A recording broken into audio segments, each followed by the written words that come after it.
Technique ক্লাসে তোমাদের সকলকে স্বাগত।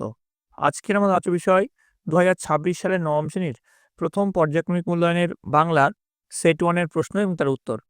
তোমাদের প্রথম পর্যায়ক্রমিক মূল্যায়নে পূর্ণমান থাকবে 40, সময় পাবে তোমরা 1 ঘন্টা 15 মিনিট। তোমাদের এই প্রশ্নোত্তর পর্ব শুরু করার আগে বলে রাখি, তোমরা যারা চ্যানেলে নতুন আছো তারা অবশ্যই চ্যানেলটিকে সাবস্ক্রাইব করে দিও এবং পাশে থাকা বেল আইকনটি প্রেস করে দিও। তাহলে প্রশ্নোত্তর পর্ব শুরুর আগে আমরা দেখে নেব সিলেবাসে ঠিক কোন কোন চ্যাপ্টার রয়েছে, তারপরে আমরা ঢুকবো প্রশ্নোত্তর পর্বে। একবার তোমাদের সিলেবাসটা নিয়ে আলোচনা করব। প্রথমে এটা রয়েছে কলিঙ্গ দেশে ঝড় বৃষ্টি, ধ্বনি ও ধ্বনি পরিবর্তন, ধীবর বৃত্তান্ত, ইলিয়াস, শব্দ গঠন থেকে রয়েছে উপসর্গ অনুসর্গ, দাম, নোঙর, ধাতু ও প্রত্যয় রয়েছে, ভাব সম্প্রসারণ রয়েছে, আর সহায়ক পাঠ বইয়ের বোমযাত্রী ডায়েরি এটা রয়েছে। ঠিক আছে, এবার দেখো তোমাদের নাম্বার বিভাজনটা কীরকম হবে। দেখো, গল্প থেকে তোমাদের 1 নম্বর এমসিকিউ থাকবে। তোমাদের অতি সংক্ষিপ্ত যে প্রশ্ন অর্থাৎ ভিএসএ থাকবে 2টো। এরপরে তোমাদের সংক্ষিপ্ত প্রশ্ন অর্থাৎ 3 নম্বর প্রশ্ন থাকবে 1টা এবং 5 নম্বর প্রশ্ন থাকবে 1টা, মোট 11 নম্বর। ঠিক একইভাবে কবিতা থেকেও 1টা এমসিকিউ, 2টো 1 নম্বর প্রশ্ন, 1টা 3 নম্বর প্রশ্ন, 1টা 5 নম্বর প্রশ্ন, মোট থাকবে 11 নম্বর। নাটক থেকে 1টা এমসিকিউ, 2টো 1 নম্বরের প্রশ্ন, 1টা 3 নম্বরের প্রশ্ন থাকবে, মোট 6 নম্বর থাকবে। সহায়ক পাঠ থেকে তোমাদের 1টা এমসিকিউ থাকবে, 1টা 1 নম্বর প্রশ্ন থাকবে এবং 1টা 5 নম্বর প্রশ্ন থাকবে, মোট থাকবে 7 নম্বর। ব্যাকরণ থেকে 2টো এমসিকিউ এবং 3টে 1 নম্বর প্রশ্ন থাকবে, মোট 5 নম্বর থাকবে। এইভাবে তোমাদের 40 নম্বরের মার্কস ডিস্ট্রিবিউশন হবে। তো দেখো, তোমাদের প্রথমেই যে প্রশ্ন রয়েছে সঠিক উত্তরটি নির্বাচন করো। 1 × 7 = 7। প্রথম প্রশ্ন কি আছে দেখে নাও। শকুন্তলাকে কোন মুনি অভিশাপ দিয়েছিলেন? অষ্টবক্র মুনি, ঋষি বিশ্বামিত্র, ঋষি দুর্বাসা নাকি ঋষি কর্ণ? উত্তর হচ্ছে অষ্টবক্র মুনি। পরের প্রশ্ন, ইলিয়াস নামে একজন বাসকীর বাস করত। ইলিয়াস বাস করত রাশিয়ায়, মস্কোয়, উফা প্রদেশে নাকি ব্রিটেনে? উত্তর হচ্ছে উফা প্রদেশে। নেক্সট, চারি মেঘে কি দেয়? অপশন আছে দেখো, জল, জলধারা, মুষলধারে জল নাকি অষ্টগজরাজ? উত্তর হচ্ছে অষ্টগজরাজ। নেক্সট, প্রফেসর শঙ্কুরা মঙ্গলের পর যে নতুন গ্রহে পৌঁছেছিলেন তার নাম কি? ক্রেওল, টাফা, তোফা নাকি প্লুটো? উত্তর হচ্ছে প্লুটো। নেক্সট, মিথ্যা থেকে মিথ্যে এটি কি ধরনের ধ্বনি পরিবর্তন? অপশন কি কি আছে দেখো, বিপ্রকর্ষ, স্বরসঙ্গতি, অভিশ্রুতি, স্বরাগম না? এর যেটা সঠিক উত্তর সেটা হচ্ছে স্বরসঙ্গতি। নেক্সট, শঙ্খ থেকে শাঁখ এটি ধ্বনি পরিবর্তনের যে শ্রেণীতে পড়ে? স্বরলোপ, ব্যঞ্জন ধ্বনিলোপ, নাসিক্যি ভবন নাকি স্বরসঙ্গতি? উত্তর হচ্ছে নাসিক্যি ভবন। পরের প্রশ্ন, স্বরগত সন্ধি বিচ্ছেদ হলো স যোগগত, স্বর যোগগত নাকি স যোগগত নাকি স যোগগত, কোনটা হবে? তো ঘ যেটা স দন্ত শয়ে বিসর্গ স যোগগত যেটা সেটা হচ্ছে সঠিক উত্তর। এবার দেখো, চলে আসবো পরের প্রশ্ন। কম বেশি 15টি শব্দে নিচের 7টি প্রশ্নের উত্তর দাও। দেখো, প্রথমে যেটা রয়েছে, তারপর ভাটার শোষণ কি করে? তো উত্তর লিখবে স্রোতে প্রবল প্রাণ আহরণ করে। পরের প্রশ্ন চলে আসছি। দেখো, দাম গল্পের লেখক নারায়ণ গঙ্গোপাধ্যায়ের প্রকৃত নাম কি? উত্তর লিখবে তারকনাথ গঙ্গোপাধ্যায়। নেক্সট, দেখো কি আছে, দ্বিতীয় রক্ষী জেলেকে কিভাবে শাস্তি দেওয়া হবে বলে ভেবেছিলেন? উত্তর লিখবে হয় তাকে শকুন দিয়ে খাওয়ানো হবে অথবা কুকুর দিয়ে খাওয়ানো হবে। পরের প্রশ্ন, খাতাটা হাতে নিয়ে খুলে কেমন যেন খটকা লাগলো, কোন খাতাটা? উত্তর লিখবে সুন্দরবনের আখাড়িয়া অঞ্চলে উল্কাপাতের ফলে যে গর্ত তৈরি হয়েছিল সেই গর্তে প্রাপ্ত খাতাটা। নেক্সট, অল্পপ্রাণ বর্ণ কাকে বলে? উত্তর লিখবে যেসব বর্ণ উচ্চারণে অল্প শ্বাসবায়ু নির্গত হয় তাকে অল্পপ্রাণ বর্ণ বলে, যেমন ক, চ, ট ইত্যাদি। পরের প্রশ্ন, অপিনিহিতি কোন উপভাষার লক্ষণ? উত্তর লিখবে বাঙালি উপভাষার লক্ষণ। নেক্সট, সমীহবন কয় প্রকার? প্রত্যেক প্রকারের উদাহরণ দাও। উত্তর লিখবে সমীহবন 3 প্রকার, প্রগত সমীহবন, পরাগত সমীহবন এবং অনন্য সমীহবন। ছবিটি যা ফুটলো তা খুব উজ্জ্বল নয়, সন্ধিবদ্ধ পত্রের সন্ধি বিচ্ছেদ করো। তো এখানে সন্ধিবদ্ধ যে পত্র রয়েছে সেটা হচ্ছে উজ্জ্বল। তো এটা যদি সন্ধি বিচ্ছেদ করি তাহলে পাবো উত যোগ জল। পরেরটা দেখো, কম বেশি 60টি শব্দে নিচের যে কোনো একটি প্রশ্নের উত্তর দাও। প্রথম প্রশ্ন কি আছে, ভাদ্রপদ মাসে যেন পড়ে থাকা তাল কোন প্রসঙ্গে এরূপ বলা হয়েছে? উত্তর লিখবে প্রবল ঝড় বৃষ্টিতে ঘরের চাল ভেদ করে যে শিল মেঝেতে এসে পড়ে তার সঙ্গে ভাদ্র মাসের পাকা তালের তুলনা করা হয়েছে। পরেরটা, স্রোতের বিদ্রূপ শুনি প্রতিবার দাঁড়ের নিক্ষেপে, কোন কবিতা থেকে নেওয়া হয়েছে? আর দ্বিতীয় পার্টে আছে স্রোতের বিদ্রূপ বলতে কবি কি বোঝাতে চেয়েছেন? এটা 1+2। উত্তর লিখবে উদ্ধৃত অংশটি কবি অজিত দত্তর নোঙর কবিতা থেকে নেওয়া হয়েছে। কবি নৌকা দিয়ে দূর সমুদ্রে পাড়ি দিতে চান, কিন্তু তার সেই নৌকা তটের কিনারে নোঙরে বাঁধা পড়ে গেছে। কবির মন বাঁধা অগ্রাহ্য করে দাঁড় টেনে চলে। প্রতিবার দাঁড় টানলে যে শব্দ ওঠে তা যেন স্রোতের ঠাট্টা উপহাস। স্রোত গতিশীল, কিন্তু কবির জীবনতরী আটকা পড়ে আছে। কবি চাইলেও সাংসারিক বন্ধন ছিন্ন করে সুদূরের আহ্বানে নৌকা ভাসাতে পারছেন না।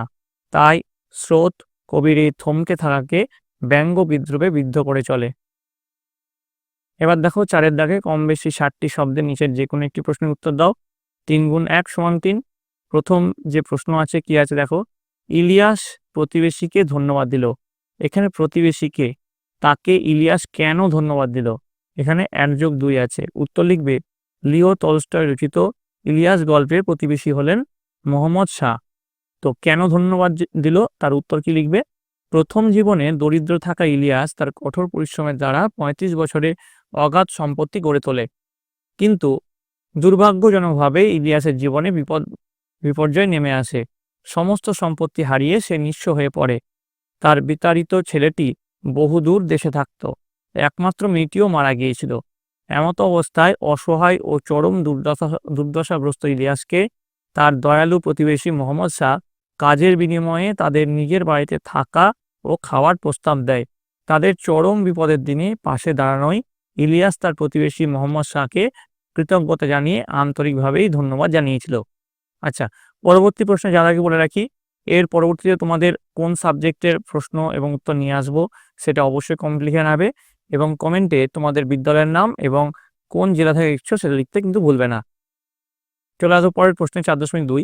স্কুলে কি বিভীষিকায় যে ছিলেন ভদ্রলোক, কার কথা বলা হয়েছে? তার বিভীষিকার পরিচয় দাও। এটা 1+2। কার কথা বলা হয়েছে দেখো, উত্তর হচ্ছে আলোচ্য উক্তিটি নারায়ণ গঙ্গোপাধ্যায় রচিত দান গল্পের অন্তর্গত। এখানে বিভীষিকা বলতে গল্পের প্রধান চরিত্র সুকুমারের স্কুলের অঙ্কের মাস্টারমশাইয়ের কথা বলা হয়েছে। আর তার বিভীষিকার পরিচয় দাও, যেটা মান আছে 2। সেখানে কি লিখবে? গল্প থেকে আমরা জানতে পারি যে স্কুলের অঙ্কের মাস্টারমশাইয়ের আশ্চর্য পরিষ্কার মাথা ছিল। তিনি বিভিন্ন জটিল অঙ্ক একবার মাত্র তাকিয়ে দেখেই কষে ফেলতেন, কিন্তু ছাত্ররা তাকে জমের মতো ভয় পেত, কারণ মাস্টারমশাইয়ের প্রকাণ্ড হাতের প্রচণ্ড চর। মাস্টারমশাইয়ের প্রতাপে ছাত্ররা কাঁদারও সুযোগ পেত না। চোখে এক ফোঁটা জল দেখলেই ক্লাস ফাটিয়ে হুঙ্কার ছাড়তেন, পুরুষ মানুষ হয়ে অঙ্ক পারিস নে, তারপর কাঁদতে লজ্জা করে না? এখনই পা ধরে স্কুলের পুকুরে ছুঁড়ে ফেলে দেবো। তার বকুনি এবং মারের বেদম ভয় ছাত্রদের মনে এতটাই প্রগাঢ়ভাবে ছিল যে এমএ পাশ করে মাস্টারমশাইয়ের হাত থেকে নিস্তার পেয়েও অঙ্কের বিভীষিকা মনে থেকে যায়। পরের প্রশ্ন, কম বেশি 60টি শব্দের নিচে যে কোনো একটি প্রশ্নের উত্তর দাও। 3 × 1 = 3। প্রথম প্রশ্ন, মুহূর্তের জন্য রাজা বিহ্বল হয়ে চেয়ে রইলেন। প্রসঙ্গ উল্লেখ করে রাজার বিহ্বল হওয়ার কারণ লেখো। তো উত্তর কি লিখবে? ধীবর বৃত্তান্ত নাট্যাংশে রাজার নাম খোদাই করা মণিখচিত আংটি ধীবরের কাছে পাওয়ায় নগর রক্ষায় নিযুক্ত রাজশ্যালক এবং 2 রক্ষী ধীবরকে চোর সন্দেহে আটক করে। ধীবরের কাছে আংটিটি পাওয়ার বিবরণ আগাগোড়া শুনে বিষয়টি রাজাকে জানানোর জন্য রাজশ্যালক রাজবাড়িতে যান। ধীবরের কথা সত্য বলে প্রমাণিত হয় এবং রাজা তাকে মুক্তির নির্দেশ দেন। ফিরে এসে রাজশ্যালক জানান গম্ভীর প্রকৃতির রাজা আংটিটি দেখে কিছু সময়ের জন্য বিহ্বল হয়ে পড়েন। এই প্রসঙ্গে রাজশ্যালক আলোচ্য উক্তিটি করেন। তারপরে রাজশ্যালকের মনে হয়নি যে দামি রত্ন বসানো মূল্যবান আংটি পাওয়া গেছে বলেই রাজা বিহ্বল হয়নি, বরং আংটি দেখে রাজার কোনো প্রিয়জনের কথাই মনে পড়েছিল, তাই স্বভাবত গম্ভীর প্রকৃতির মুহূর্তের জন্য বিহ্বল হয়ে গেছিল। গম্ভীর প্রকৃতির রাজা, ঠিক আছে, এখানে রাজা লিখে দেবে, মুহূর্তের জন্য বিহ্বল হয়ে চেয়েছিলেন। পরেরটা, তখন তপবনে এলেন দুর্বাসা ঋষি দুর্বাসা। কখন দুর্বাসার আগমন ঘটে? এর ফলে কি ঘটেছিল? তো দেখো এখানে দুটো পার্টে এর প্রশ্ন আছে, তো এর উত্তরটা দেখে নাও, আমি আর পড়ছি না, পড়লে ভিডিওটা লম্বা হয়ে যাবে, ঠিক আছে। দিয়ে তোমরা সুন্দর করে স্ক্রিনশট মেরে এটা খাতায় নোট করে নাও। ঠিক আছে? এবার দেখো চলে আসবো পরের যে প্রশ্ন, 6 দাগের প্রশ্ন। কম বেশি 60টি শব্দের নিচে যে কোনো একটি প্রশ্নের উত্তর দাও। 3 গুণ 1 সমান 3। মঙ্গলে যে কত অমঙ্গল হতে পারে সেটা হাড়ে হাড়ে টের পেয়েছি। মঙ্গল কিভাবে অমঙ্গল হয়ে উঠেছিল আলোচনা করো। তো এখানে দেখো এর উত্তরটা এখানে ডিসপ্লে হচ্ছে, আমি পড়ছি না। উক্তিটি সত্যজিৎ রায়ের রচিত বোমযাত্রীর ডায়েরি ছোট গল্প থেকে উদ্ধৃত হয়েছে। দিয়ে এইভাবে লেখা শুরু করবে। যে তারপরে দেখো প্রথমে যে এখানে প্যারাগ্রাফ করে, প্রথম ভোরে পাথর কুড়াতে ব্যস্ত প্রহ্লাদ হঠাৎ দেখে যে বিড়াল নিউটন এক লাফে এক মঙ্গলীয় প্রাণীর হাঁটুতে কামড় বসিয়েছে। এভাবে লেখা শুরু করবে। দেখো যেরকম ডিসপ্লে হচ্ছে সেরকম লিখে নেবে। ঠিক আছে? দেখো আশা করি তোমরা সকলে দেখতে পাচ্ছ। ঠিক আছে? এটা লিখে নেবে। চলে আসবো পরের প্রশ্ন 7.2। আজকে যে ঘটনাটা ঘটলো তারপরে সম্পর্কটা বন্ধুত্বে পরিণত হলেও আশ্চর্য হব না। এখানে কোন সম্পর্কের কথা বলা হয়েছে? ঘটনাটা কি ঘটেছিল? দুটো পার্টের প্রশ্ন আছে। প্রথম পার্টের মান হচ্ছে 1 এবং দ্বিতীয় পার্ট অর্থাৎ ঘটনাটা কি ছিল তার মান হচ্ছে 2। ঠিক আছে? তো উত্তর লিখবে সত্যজিৎ রায়ের লেখা কভার্স গল্পের এই উদ্ধৃতিতে প্রফেসর শঙ্কুর পোষা বিড়াল নিউটনের সঙ্গে তার পোষা কাক কভার্সের সম্পর্কের কথা বলা হয়েছে। ঠিক আছে? এবার দ্বিতীয় পার্ট ঘটনাটা কি ঘটেছিল সেটা এখানে লেখানো হয়েছে, সেটা দেখে তোমরা লিখে নিও, আমি আর পড়লাম না। পরেরটা দেখো 7 দাগ। কম বেশি 150টি শব্দের নিচের যে কোনো একটি প্রশ্নের উত্তর দাও। 5 গুণ 1 সমান 5। প্রথম প্রশ্ন কি রয়েছে? কলিঙ্গে সঙ্গরে সকল লোক যে জৈমিনী। জৈমিনী কে? কলিঙ্গের লোক কোন পরিস্থিতিতে কেন জৈমিনীকে স্মরণ করেছেন? এটা 1+4 আছে। তো এটা হচ্ছে প্রথম পার্টের উত্তর। তারপরে যে পার্টের উত্তর সেটা এখানে ডিসপ্লে হচ্ছে। আশা করি তোমরা সকলে দেখতে পাচ্ছ। এটা লিখে নেবে। ঠিক আছে? পরেরটা দেখো 7.2। আমার বাণিজ্য তরী বাঁধা পড়ে আছে। কার বাণিজ্য তরী বাঁধা পড়ে আছে? এই বাঁধা পড়ে থাকার তাৎপর্য কোথায়? 1+4। প্রথমে একের যেটা আছে অজিত দত্তের নগর কবিতায় উল্লেখ করা হয়েছে যে জোয়ার ভাটায় বাঁধা তটের কাছে কবির বাণিজ্য তরী বাঁধা পড়ে আছে। দিয়ে এই যে বাঁধা পড়ে থাকার তাৎপর্য, সে তাৎপর্যটা এখানে লেখানো হয়েছে, তোমরা দেখে নিও। ঠিক আছে? আশা করি তোমাদের দেখা হয়ে গেছে। চলে আসছি পরের প্রশ্ন, 8 দাগের প্রশ্ন। কম বেশি 150টি শব্দের নিচে যে কোনো একটি প্রশ্নের উত্তর দাও। 5 গুণ 1 সমান 5। প্রথম প্রশ্ন রয়েছে দেখো, সে একবারে সর্বহারা হয়ে পড়ল। সে বলতে কাকে বোঝানো হয়েছে? কিভাবে সে সর্বহারা হয়ে পড়ল? তার পরবর্তী জীবন কিরূপ ছিল? তো উত্তর লিখবে লিও তলস্টয় রচিত ইলিয়াস গল্পে সেই বলতে বৃদ্ধ ইলিয়াসকে বোঝানো হয়েছে। যে তারপরের পার্টের যে উত্তরগুলো সেগুলো লেখানো হচ্ছে দেখো। আমি একটু ফাস্ট ফরওয়ার্ড করে দিচ্ছি, তোমরা একটু লিখে নিও। ঠিক আছে? যেমন পার্ট করে প্রশ্ন দেওয়া আছে সেরকম পার্ট বাই পার্ট তার উত্তরটাও কিন্তু এখানে দেওয়া থাকলো। এবার দেখো পরের প্রশ্ন 8.2। দাম গল্পে সুকুমার চরিত্রটির বিভিন্ন দিকগুলি আলোচনা করো। দেখো এটা পয়েন্ট করে লেখানো হয়েছে। দাম গল্পের কাহিনী থেকে কথক সুকুমারের চরিত্রের একাধিক বৈশিষ্ট্য ও প্রবণতা লক্ষ্য করা যায়। তো প্রথম পয়েন্টে আছে অঙ্কে দুর্বল, দিয়ে সেই পয়েন্টটা বিস্তারিত এখানে লেখানো হয়েছে।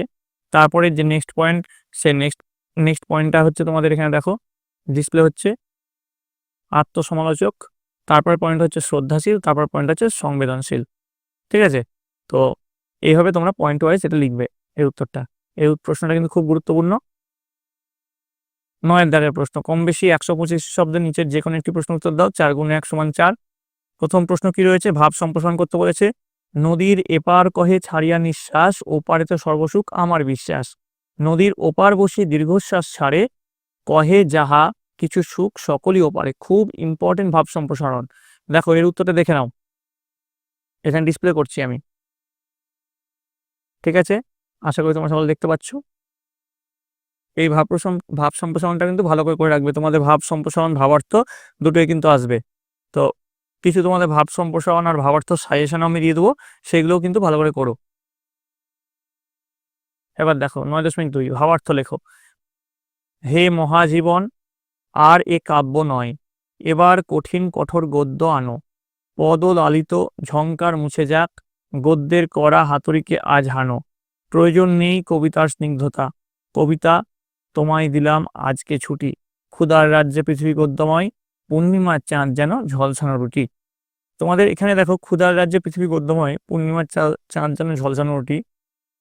শুধু এই দুটো লাইন তুলেও তোমাদের ভাব সম্প্রসারণ দিতে পারে। এটা তোমাদের গোটাটা দিয়ে ভাবার্থ দেওয়া হয়েছে। তো এর উত্তরটা এটা হবে, মানুষের জীবনে যখন ক্ষুধার যন্ত্রণা, বেঁচে থাকাটাই যখন কঠিন, সেই সময়ে গোটা পৃথিবীটাই তার কাছে একটা বন্দর ভূমি মাত্র, সেখানে লালিত্য, শোভন, সুন্দর কল্পনার কোনো স্থান নেই। তো এই গেল তোমাদের নবম শ্রেণীর প্রথম পর্যায়ক্রমিক মূল্যায়নের সাজেশন, প্রশ্ন এবং তার উত্তর। তোমাদের বাংলার পরে আর পরবর্তীতে কোন সাবজেক্টে সাজেশন চাই সেটা অবশ্যই কমেন্ট লিখে নেবে। কমেন্টে তোমাদের বিদ্যালয়ের নাম এবং কোন জেলা থেকে দেখছো সেটা কিন্তু লিখতে ভুলবে না। তোমাদের যদি এই ভিডিওটা ভালো লেগে থাকে অবশ্যই লাইক করবে, বন্ধুদের কাছে অনেক অনেক শেয়ার করবে। আর তোমরা যারা চ্যানেল নতুন তারা অবশ্যই চ্যানেলটিকে সাবস্ক্রাইব করে পাশে বেল আইকনটি প্রেস করে দিবে, যাতে এই চ্যানেল নতুন কোনো ভিডিও এলে তার সবচেয়ে প্রথমে আপডেট তোমাদের কাছে এসে পৌঁছায়। তোমরা সকলে মন দিয়ে পড়াশোনা করো, যেহেতু পরীক্ষা তোমাদের এপ্রিল মাস থেকে শুরু, হাতে আর বেশি সময় নেই। তোমরা সকলে ভালো থাকো, তোমরা সকলে সুস্থ থাকো।